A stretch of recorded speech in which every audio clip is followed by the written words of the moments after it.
I have a wonderful electronic invention I want you to see. It looks something like this. Welcome to the CTO Studio. I am your host, Etienne de Bruin. CTO Studio is where we chat with CTOs building amazing products, building incredible teams.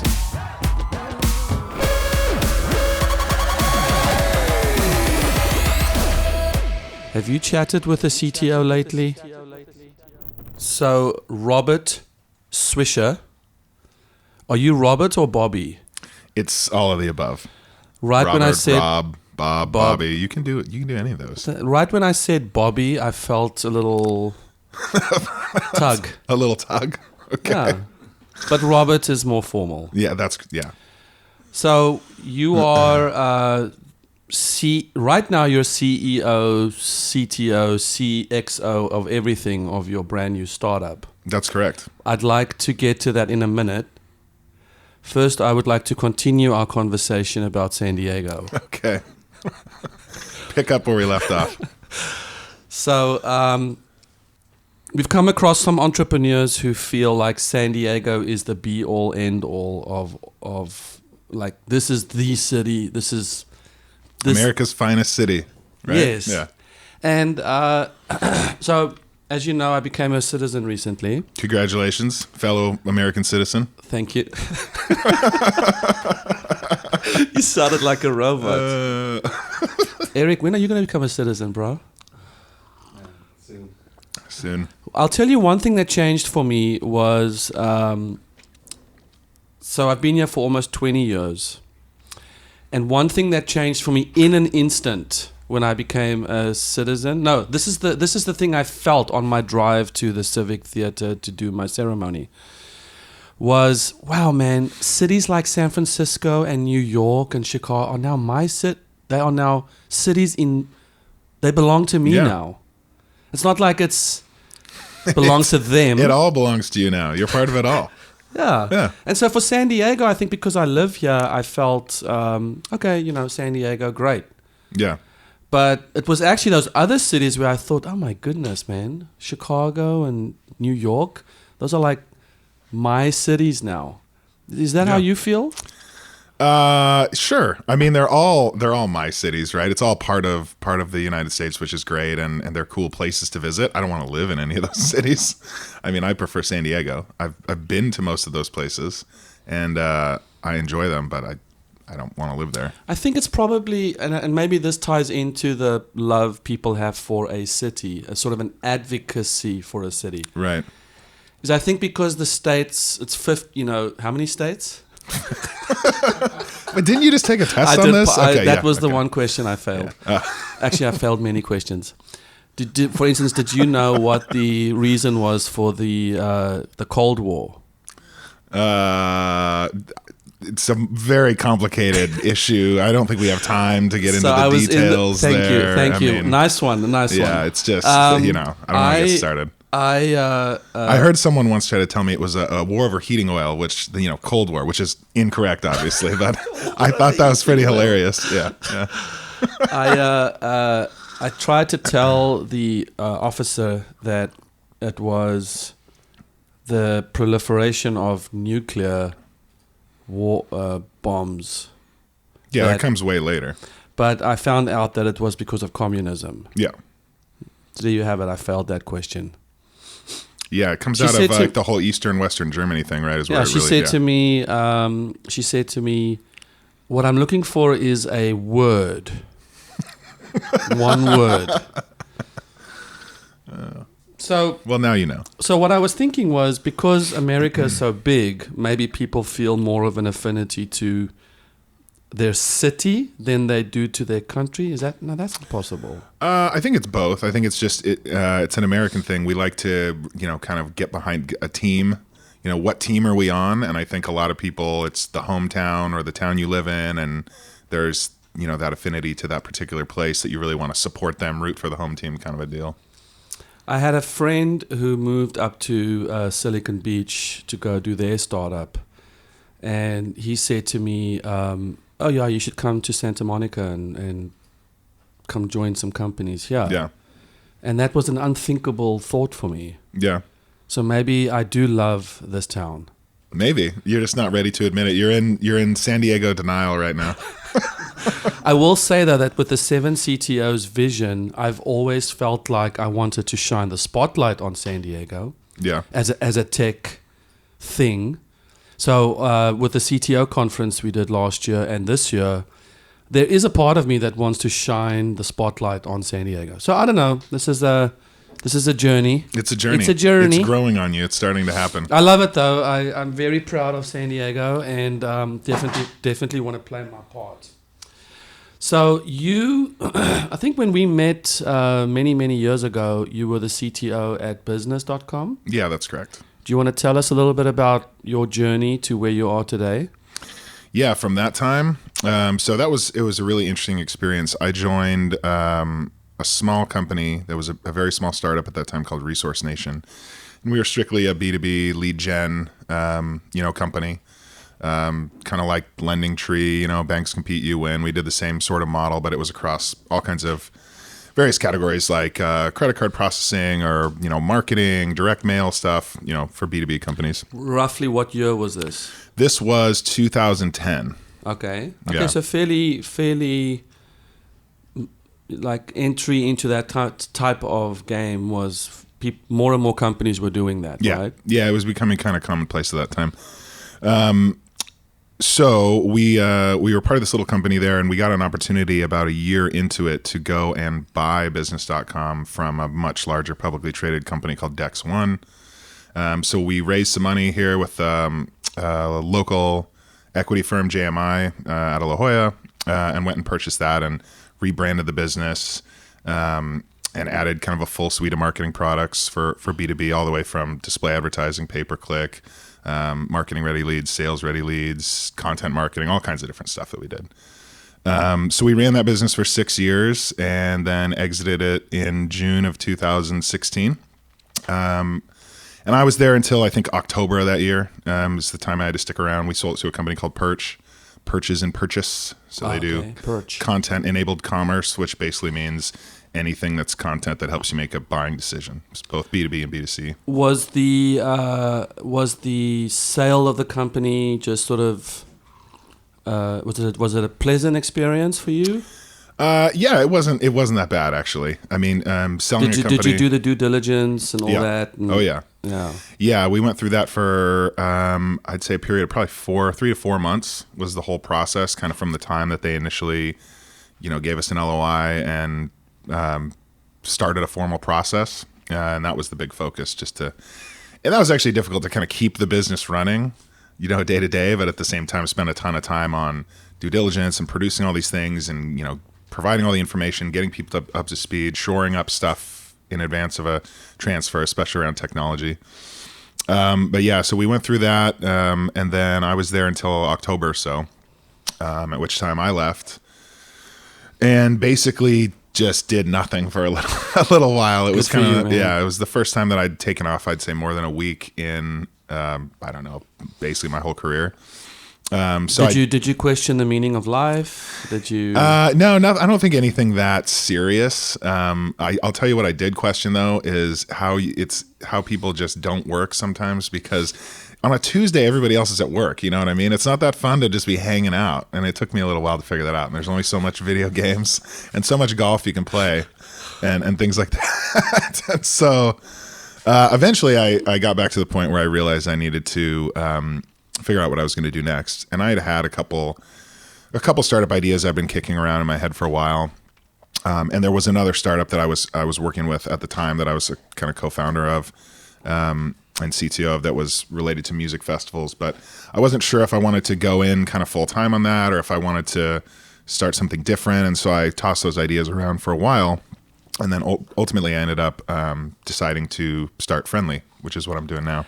Now, so I too had an exit, so I want to dwell on that just Congratulations. a little bit. Not this morning. Well, I know. Hey, it's still recent enough. These congratulations are still due. This was about 2-3 years ago. Yeah. But I went into a tailspin, man. It was tough for me. Yeah. I'd like to say, or I'd like to think that It's like the school system prepares you for how to be a good, dependent citizen on the economy of your city/country. Yeah. You go to work and you Wonk the widgets contribute. and- yeah. Yes. What school doesn't prepare you for is when you're not dependent on that economy directly. I mean, you're always in an economy, but when you're sort of above all of that, where you're like, well, I don't have to go work, so now what? Right. And I just spoke to another gentleman the other day who had an exit, and we were also talking about how after an exit, you feel like time speeds up. No, or I guess time slows down, where you feel like a week has gone by and actually only a day has gone by. Yeah, I felt that way initially. Where you feel like, oh my goodness, I have to be doing all these things because I'm wasting all this time, and meanwhile it's only Wednesday. Yeah. That I definitely felt that way initially. Initially, though, I was like, I had the intention to do absolutely nothing. So I literally did nothing. And those days, I was shocked how long the day would be. Yes. Because you're not... Because you're I think it's because your brain cycles sort of, I think it slows down or something. Where you just...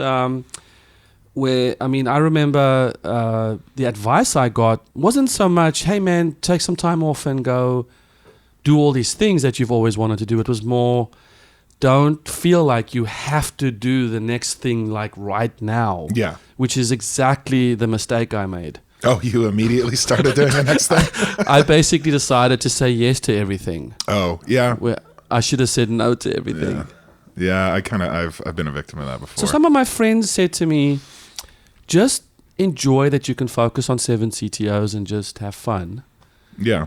And for me, I was like, I can't do that. I have to invest in these 10 other companies and become active CTOs of all these companies. Yeah.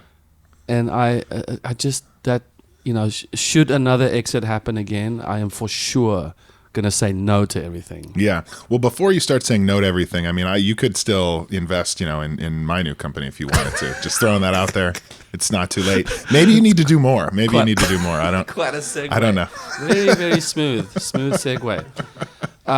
To kind of wrap up the void that you went into after business.com. Yeah. Did you have friends around you that you sort of could lean on and that you found helped you into deciding to do Frendli, or do you feel like you were mostly in your own head, trying to come to terms with what your next thing was by yourself?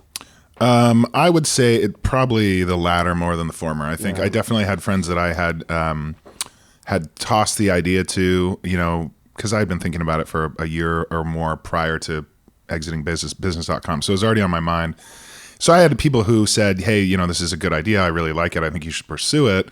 Or saying, no, this is stupid. Don't pursue it. So I had opinions, but mostly it was just me in my own head trying to figure out, what do I want to do next? I've dabbled in entrepreneurship for a long time. So when I was young, I started a company kind of on my own at 19. I've always wanted to work in smaller companies and startups. I just kind of enjoy that lifestyle a little bit more. So I have always wanted to do, a true startup that I was the founder rather than just kind of a co-founder or somebody who came in early. So it was something I knew that I really wanted to do, and I knew that this was probably the best time to do it.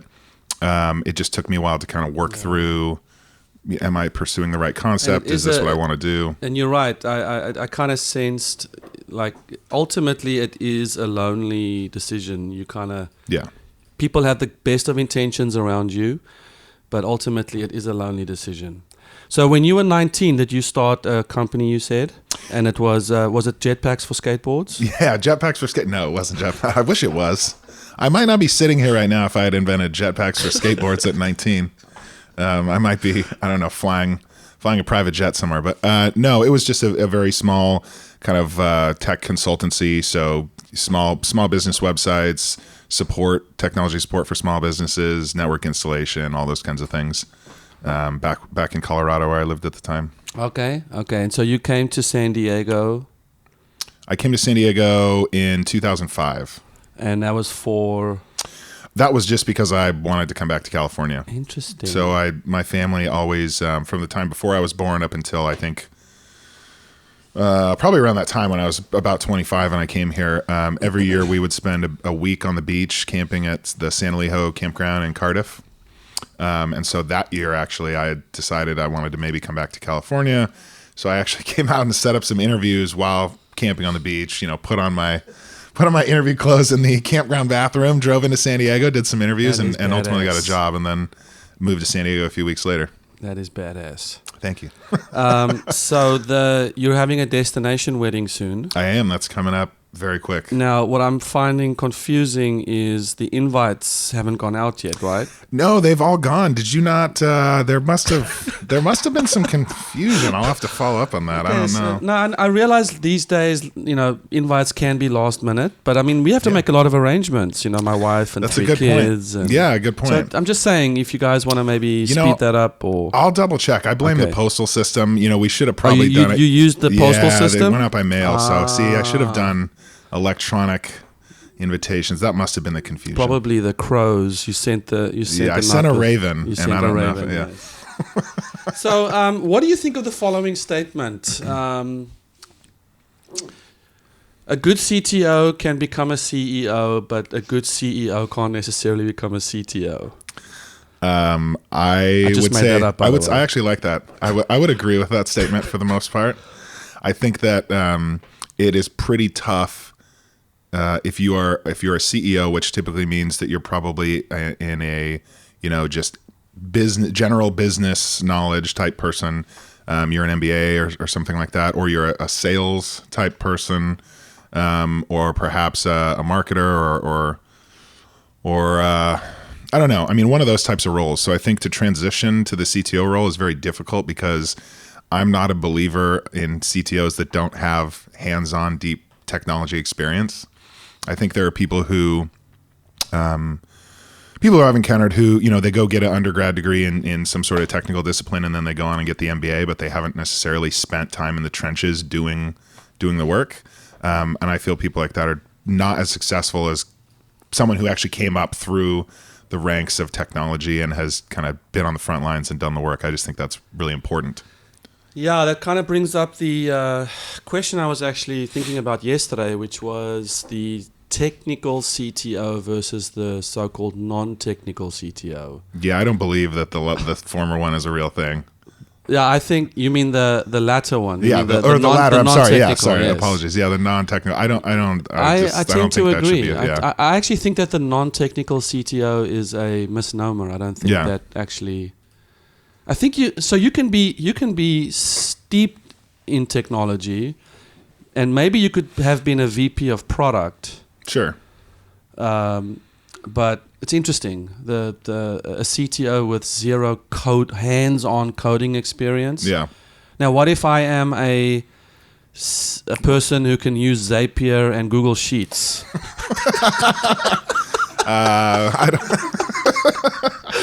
I'm gonna decline to answer that. I'm not gonna dignify that with a response. Okay, no, I get it. No, I mean, well, think about it from a different perspective, right? We're talking about coding and software and things like that. But what if it was biotech, or what if it was a mechanical technology company? Are you going to be the CTO of a biotech company if you have never been in the lab and you don't understand how it works? It doesn't make sense. I get it. And actually, that is a great point, because I have spoken to many CTOs of biotech companies, and it is very hands-on. Oh, I bet. With lab process and and it's interesting. So the reason I'm kind of diving into this is because you're now in a situation where you were a CTO and now you're CEO. Obviously you're using your CTO chops to source and build and enhance and deploy your product. Right. But now you have this other hat, which is the fundraising, marketing, sale. Yep. I mean, we just spoke before we started this show. We spoke about how you're running your own Facebook ad campaigns now. Yeah. So tell me about that that transition. So obviously there's a lot of excitement about doing your own thing. Yeah. And I think that trumps a lot of the work, it's just sort of the hands-on gross work that you have to do because you're like excited. I have to, this is my thing. Yeah. But tell me a little bit about the transition for you into this new role. I know we talked a lot about how you sourced the dev shop that is building the app and all that. So before we get into what Frendli actually does, tell me about that transition to the role of CEO. Yeah, it's been very interesting so far. It's been a journey, as you said earlier, and I obviously have a lot to learn and a ton of experience that I need to gather over time because this is the first time that I'm doing this. So for me, I think that having been a CTO, previously at several companies, having had the experience in the executive suite, having gone through a capital raise and an exit, and these different processes that you go through. I think that's just kind of the $1 million education there. So I got a lot of close contact, and I was thankful to have, a great CEO to work with previously.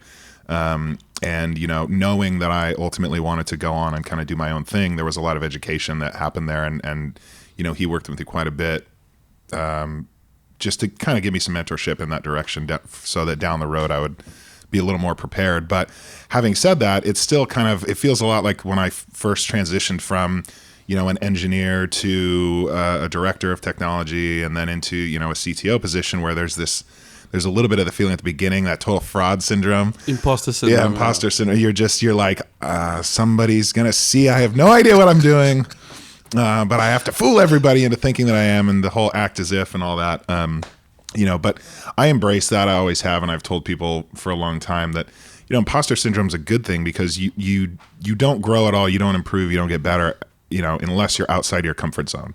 If you don't feel like fairly often that you're totally clueless and you don't know what's going on, you're not growing. You're sitting in a little comfortable space and you're not improving at all. And that's just not the type of person I am at all. So yeah, that is interesting. So did you form an advisory board, or do you have a mentor or mentors that are helping you through this? Yeah, I don't have a direct mentor, which I think that would be really cool I can help to do. You Yeah, well, indirectly, right? There's that. I always look to you, immediately with any questions. But so on air right now, you're asking me. Are we good? Sure. I think so. I only need about a point, or maybe 2 points in the company. Well, we can talk about that. But yeah, I think an informal, or formal mentorship would be great. That'd be helpful. I did form an advisory board immediately. So before I even is that invite in the mail as well, or no? I was saving. You're the mentor relationship. I was waiting for the right time, and you just put. I was, so now's the right time, I guess, to bring you in. Sorry, Bobby. No, I did. I put an advisory board together right away. That was one of the first things before I even incorporated the company. Before I really did anything formal. It was important to me to have a couple different things in the business. One, people that I had worked with in the past that I trusted, that I knew I could depend on and get their opinion. Two, I wanted some folks that had kind of industry relatable experience to what I was doing. And then the third piece was I actually wanted kind of an academic perspective. So I went out and found 2 PhDs who study areas that are related to what Frendli's doing, so I could get that kind of academic advice as we built the product. Are any of them people that bring in networks of people that you can tap into? So, because I still don't have an advisory board for 7 CTOs, and I keep getting stuck on what exactly the goal should be. So. And some people say, well, no, the advisory board is going to help you with connections so that you can tap into their networks. Yeah. Other people say, no, you need kind of what you described, where people can help you past and present and future. So yeah, that is a that is a tough one for me. I think it's both, and I think ideally, if you can find folks that fit kind of both of those, that's the best. Because you want to fill it out with people who have, at least in my opinion, who have different opinions than you do. You're not going to always agree on everything, so they're going to challenge your thoughts. They have deep experience in a certain area that perhaps you don't, so they're adding value there, in things that aren't in your wheelhouse. And then, yeah, absolutely, having networks that they can make introductions is extremely helpful, because a warm introduction is so much better than trying to reach out to folks directly, and that's just a huge shortcut, I think. Did you so I know you've raised money. Did your advisory board help you with that? Yeah, so my advisory board, not only are some of them, about half of them have invested directly themselves, but also introduced me to folks who ultimately became investors. Great. So that answers my next question, which is the incentives for them to join your board was partly because they invested. Yeah. And then is there just some lightweight contract that you put together then for them to... Yeah, so at this point, there's actually nothing formalized, and that's basically because in working with my legal team, they're like, hey, just defer that as long as you can, because we got to create an option pool and this and that, and it's just more complexity. Yeah. So we essentially have kind of verbal agreements of, hey, there's some sweat equity here for you as for helping me out, and we'll formalize that one. Yeah, it's always tough to know, should I work on the business card design now, or should I first build a company? Yeah, exactly. So tell us about Frendli. I think it's an incredible idea. It's a fascinating space for two reasons. One, that it's in a way immediately feels like a very crowded space. Yeah. But then when I hear your approach to it, I think it's a really interesting way to connect merchants with customers and scenarios where people are hanging out. So let's talk a little bit about exactly what Frendli is and does, and what you hope for it to become. Yeah. So Frendli is a mobile app that connects people for friendship. Platonic friendship, not dating, just to be clear. That's not allowed. No swiping. Yeah, no right. swiping, none of that, no romantic advances. And instant account disablement when there's any AI detection of relationships? No. That's a little over-engineered, but no, it's and I'll get to that actually. But yeah, it's a mobile app for connecting people for friendship based on their interests, their tastes, lifestyle, location, goals, aspirations, all that kind of stuff. Kind of all the things that make you you. So we connect people in the app, and we help them to break the ice and start a conversation. And we do that in groups of 2 to 4 people at a time. And ultimately what we want is to drive folks offline and out into the real world to build friendships face-to-face, which is, the way you're supposed to do it. And we do that by incentivizing through deals, discounts, and unique experiences on activities that they share an interest in. So for example, if you and I, as American citizens now, wanted to get together for a round of golf and maybe some craft beer, because those are things that we have an interest in, and perhaps we get connected together because we also love technology and we're into startups and entrepreneurship and things like that, we might get matched up and then offered a deal to go play a round of golf and visit Ballast Point and get a 2-for-1 flight of beers and things like that. So it's really connecting people together based on all those attributes about themselves, where we believe that there's a good chance for a friendship to happen, and then also creating that incentive for them to go out in the real world and meet up and do things. Yeah, I relate on this. I relate to this on so many levels, because in the stage of life that we're in, with 3 young children, I don't always want to hang with the parents of my kids. Yeah, that's a very common... Oh, wait. Eric is... Uh-oh. Oh, I thought you were saying, wait, I just recorded that. It's out in the world now. Who's going to hear this? Eric and I's middle daughters are in the same class. Ooh, sorry, bro. I don't know. But, That's actually very common, by the way. So in all the research and interviews I did, that comes up a lot. People are like, yeah, I have to hang out with these parents, and I really don't want to. I need to meet some other people. And I think it feels like the work party that always sounds like a good idea when you talk about it, but when you're doing it, it's like there isn't anything here. Right. You're just kind of trying to make something because of convenience, but it's not, yeah. And you're also not really doing it for yourself in many ways, because I know lately Kath and I have said, well, we really should hang with these parents so we can find out who our kids are hanging out with. Yeah, absolutely. But so there's that. So there's sort of the so let's take, for instance, rock climbing. Sure. So in that scenario, not that I'm a rock climber or a runner, But in that scenario, you could say, I'm a parent, I have young kids, my kids want to go to the rock climbing center. Yep.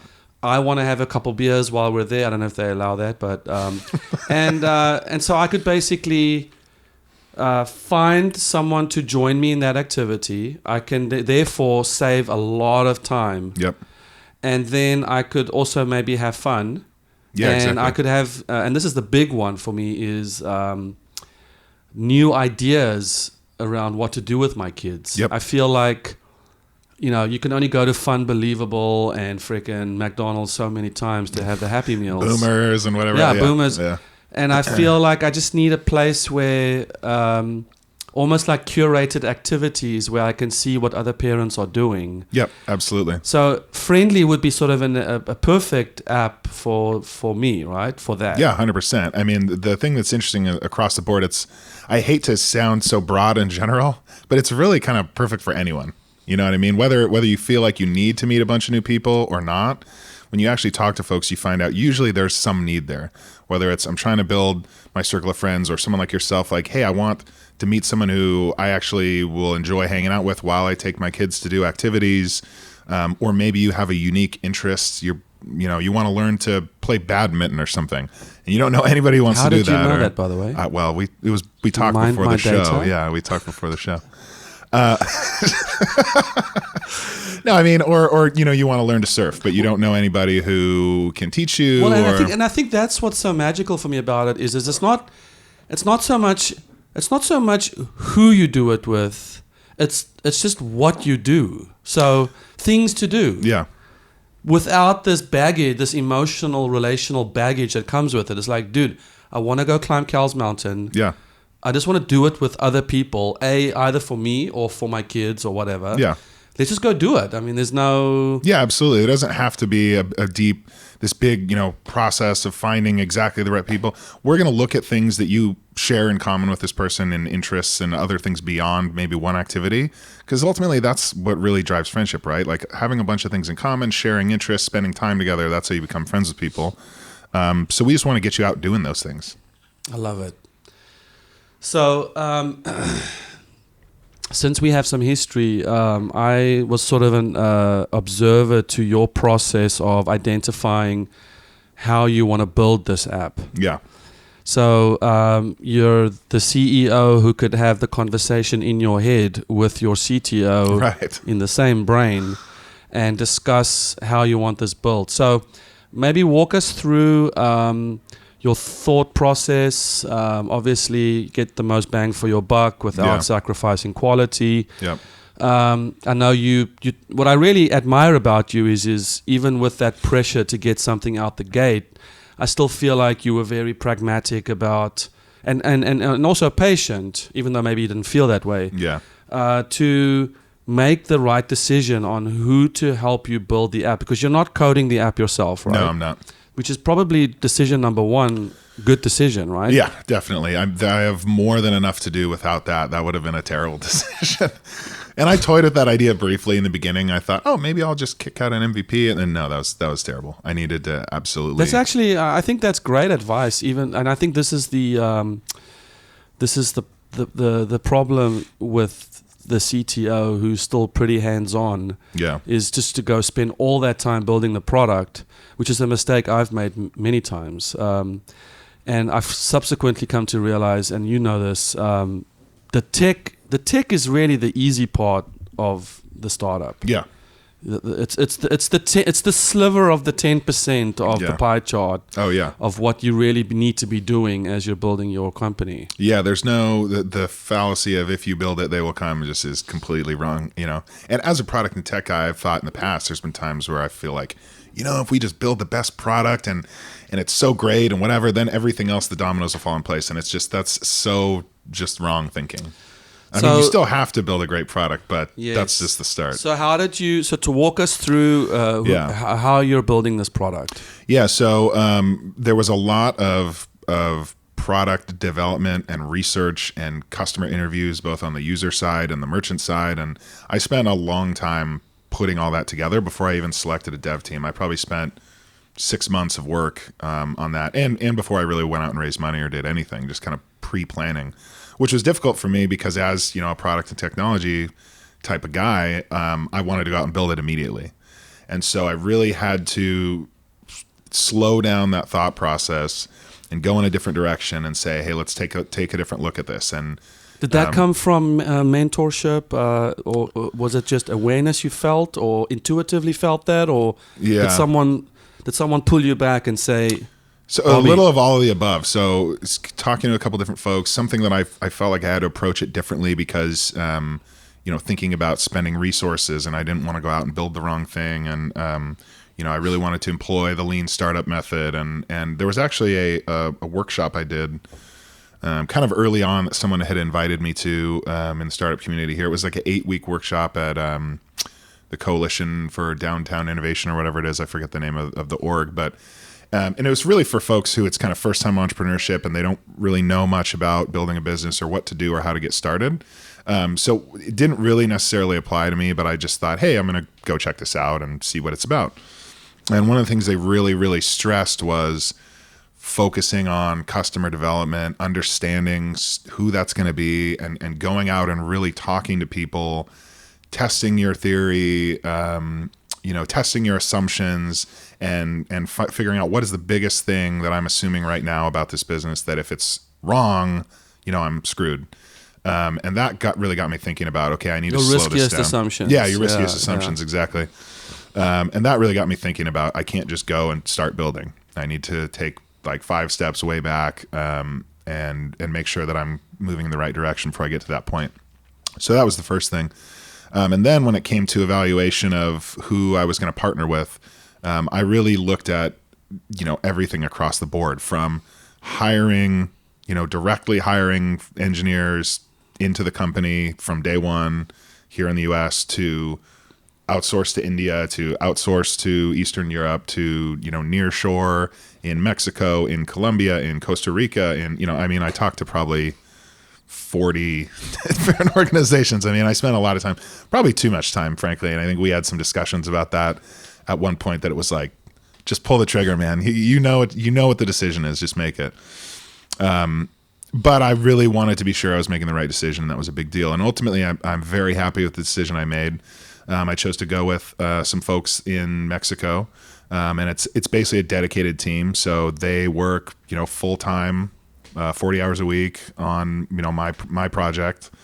So it's really my team. We meet every morning. We have a stand-up meeting, over Hangouts or the phone or whatever.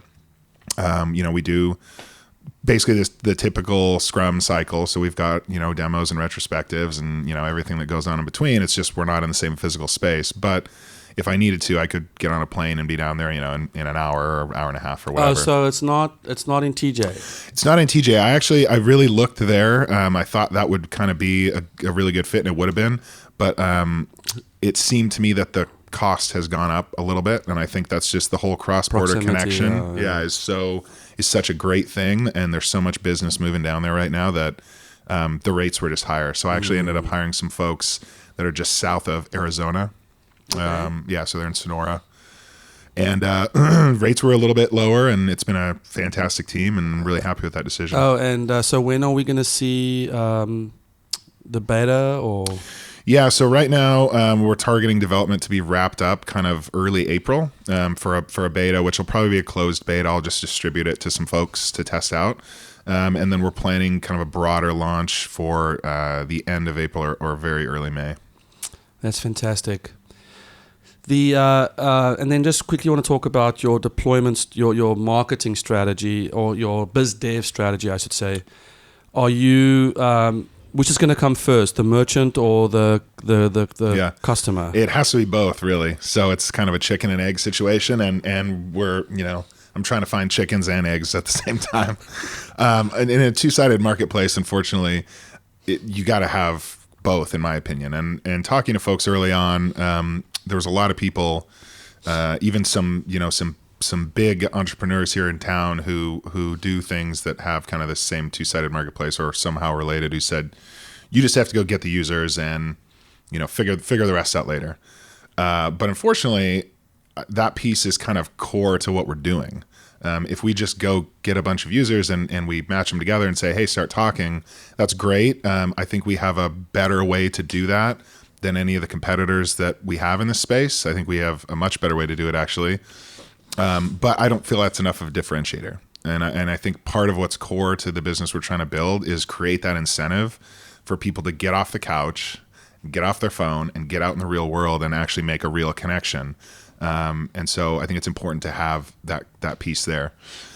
But so biz dev and outreach right now, we're using kind of traditional digital marketing channels to acquire users to pre-register for the app, which you can do by going to frendli.com, Frendli, frendli.com, and you can sign up and get notified as soon as the app is live in market. And we are also acquiring merchants through the same kind of digital marketing stuff, Facebook, Google, Bing, all that kind of stuff. Also working with some contract kind of appointment setting, cold call type services, some drip marketers who do the same and kind of set up appointments, which right now it's just me closing those, calling on customers and pitching it and getting them signed up. And that's kind of all in the works right now. That's great.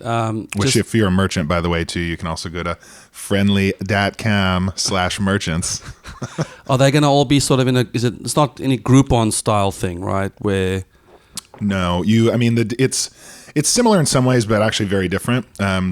So a merchant basically creates an offer, a deal, or a unique experience. So it either needs to be some kind of a discount, or it needs to be something special that you can't just walk into the business and get on a regular basis. So they put that deal into the app, and it's set up to be for 2, 3, or 4 people, as those are the group sizes we match together.